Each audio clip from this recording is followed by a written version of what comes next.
नमस्कार। पाठ दूसरा। लक्ष्मी। लेखक गुरुबचन सिंह। उस दिन लड़के ने तेज में आकर लक्ष्मी की पीठ पर 4 डंडे बरसा दिए थे। वह बड़ी भयभीत और घबराई थी। जो भी उसके पास जाता सिर हिला हिलाकर उसे मारने की कोशिश करती या फिर उछलती कूदती, गले की रस्सी तोड़कर खूंटे से आजाद होने का प्रयास करती। करामत अली इधर 2-4 दिनों से अस्वस्थ था, लेकिन जब उसने यह सुना कि रहमान ने गाय की पीठ पर डंडे बरसाए हैं, तो उससे रहा नहीं गया। वह किसी प्रकार चारपाई से उठकर धीरे धीरे चलकर बथान में आया। आगे बढ़कर उसने माथे पर हाथ फेरा, पुचकारा और होले से उसकी पीठ पर हाथ फेरा। लक्ष्मी के शरीर में एक सिरहन सी दौड़ गई। ओह, कमबख्त ने कितनी बेदर्दी से पीटा है, उसकी बीवी रमजानी बोली। लो, चोट की जगह पर यह रोगन लगा दो, बेचारी को आराम मिलेगा।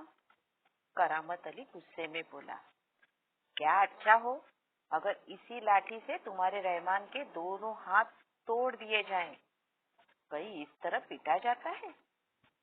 रमजानी बोली, लक्ष्मी ने आज भी दूध नहीं दिया तो उसकी सजा इसे लाठियों से दी गई। रहमान से गलती हो गई, इसे वह भी कबूलता है।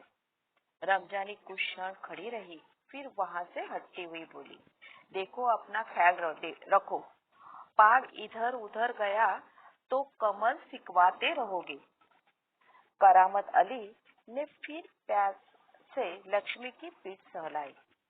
मुंह ही मुंह में बड़बड़ाया, माफ कर लक्ष्मी, रहमान बड़ा मूर्ख है। उम्र के साथ तू भी बूढ़ी हो गई है। डेयरी फार्म के डॉक्टर ने तो पिछली बार ही कह दिया था, यह तेरा आखिरी बरस है। लक्ष्मी शांत खड़ी अपने जख्मों पर तेल लगवाती रही। वह करामत अली के मित्र ज्ञान सिंह की निशानी थी।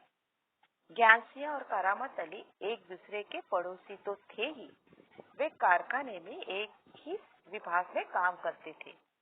प्रायः एक साथ ड्यूटी पर जाते और एक साथ ही घर लौटते। ज्ञान सिंह को मवेशी पालने का बहुत शौक था।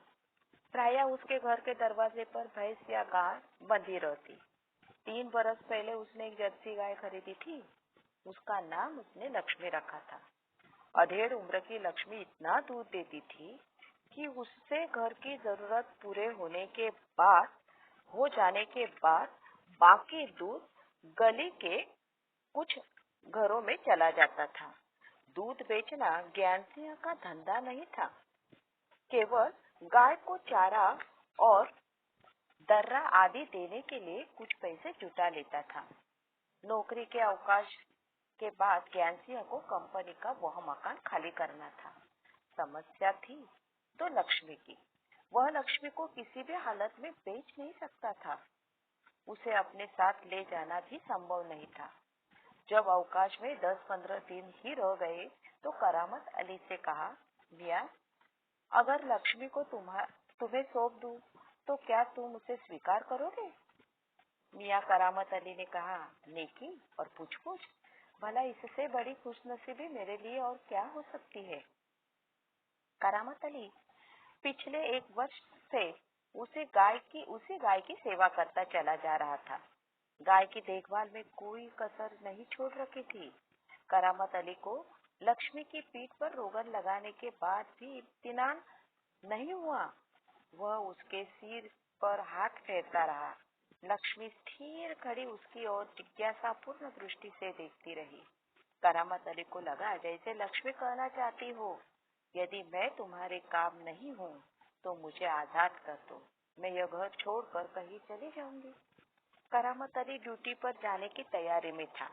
तभी रमजानी बोली, रहमान के अब्बा, अगर लक्ष्मी दूध नहीं देगी तो हम इसका क्या करेंगे? क्या खूंटे से बांधकर हम इसे खिलाते पिलाते रहेंगे?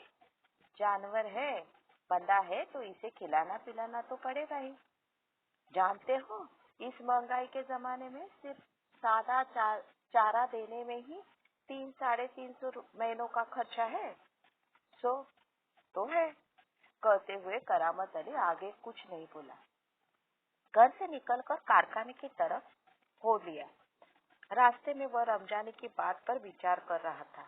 लक्ष्मी अगर दूध नहीं देगी तो इसका क्या करेंगे, यह ख्याल तो उसके मन में आया ही नहीं था कि एक समय ऐसा भी आ सकता है कि गाय को घर के सामने खूंट से बांधकर मुफ्त में खिलाना भी पड़ सकता है। उसके साथी नईम ने उसे कुछ परेशान देखा तो पूछा, करामत अली, क्या बात है, बड़े परेशान नजर आते हो, खैरियत तो है? ऐसी कोई विशेष बात नहीं, कुछ तो होगा। क्या बताऊं, गाय ने दूध देना बंद कर दिया है, बूढ़ी हो गई है, बैठकर खिलाना पड़ेगा और इस जमाने में गाय भैंस पालने का खर्चा। इसमें परेशान होने की क्या जरूरत है, गाय बेच दो। यहाँ तक बच्चों हम आज रुकेंगे और आगे देखेंगे। इसके इसी पाठ पर बनने पृष्ठ क्रमांक 4 पर ही कुछ सवाल दिए गए हैं जो मैंने अभी पढ़ा है इसके बारे में, तो उसका अर्थ देखेंगे, उस सवालों की जानकारी देखेंगे। ज्ञानसियों को मवेशी टिम्बर टिम्बर टिम्बर टिम्बर स्वीकार कर, यहाँ तक के जो है प्रश्न, तो उस पर प्रश्न पूछे गए हैं।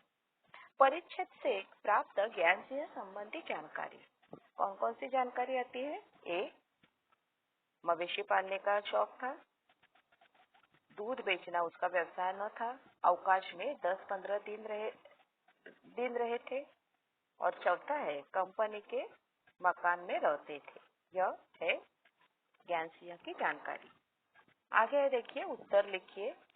ज्ञान सिंह की समस्याएं 2 लिखने हैं छात्रों। पहली समस्या यह है कि वह लक्ष्मी को बेच नहीं सकता था, और दूसरी, गाय के लिए लक्ष्मी को अपने साथ गांव ले जाना संभव न था। दूसरा सवाल है बच्चों, ज्ञान सिंह के दूध बेचने का उद्देश्य, एक है गाय के लिए चारा और दर्रा खरीदना, और दूसरा है कुछ पैसा जुटा लेना। तीसरा सवाल है, देखिए, सेवक, और सेवक के बारे में आप लोगों को पर्यायवाची शब्द बताना है। सेवक का पर्यायवाची शब्द छात्रों दास, सेवक का वचन परिवर्तन शब्द सेवक ही, सेवक का विलोम शब्द स्वामी, और सेवक का लिंग परिवर्तन सेविका। इसके पश्चात आखिरी सवाल है, पालतू जानवरों के साथ किए जाने वाले सौहार्दपूर्ण व्यवहार के बारे में अपने विचार। छात्रों, इसका अर्थ इस प्रकार से होगा, इसका उत्तर इस प्रकार से आपको लिखना है कि पालतू जानवर, चाहे कुत्ता हो, बिल्ली हो, खरगोश हो, गाय हो, बैल हो, वह धीरे धीरे घर के सदस्य बन जाते हैं। वे भी प्यार के भूखे होते हैं, उन्हें भी भूख प्यास लगती है। उनके साथ हमें वैसा ही व्यवहार करना चाहिए जैसा हम खुद के साथ या अपने बच्चों के साथ करते हैं। उन्हें पर्याप्त भोजन देना चाहिए, उनके भोजन के पात्र हर दिन साफ सुथरे रखने चाहिए, उनको प्यार से सहलाना चाहिए, उन्हें मारपीट के रूप में चोट नहीं पहुंचानी चाहिए। भले ही कुछ अच्छी बात सीखने के लिए ही क्यों न मिले, उन्हें नियमित रूप से पशु चिकित्सक के पास ले जाना चाहिए ताकि उनका स्वास्थ्य ठीक रहे। धन्यवाद।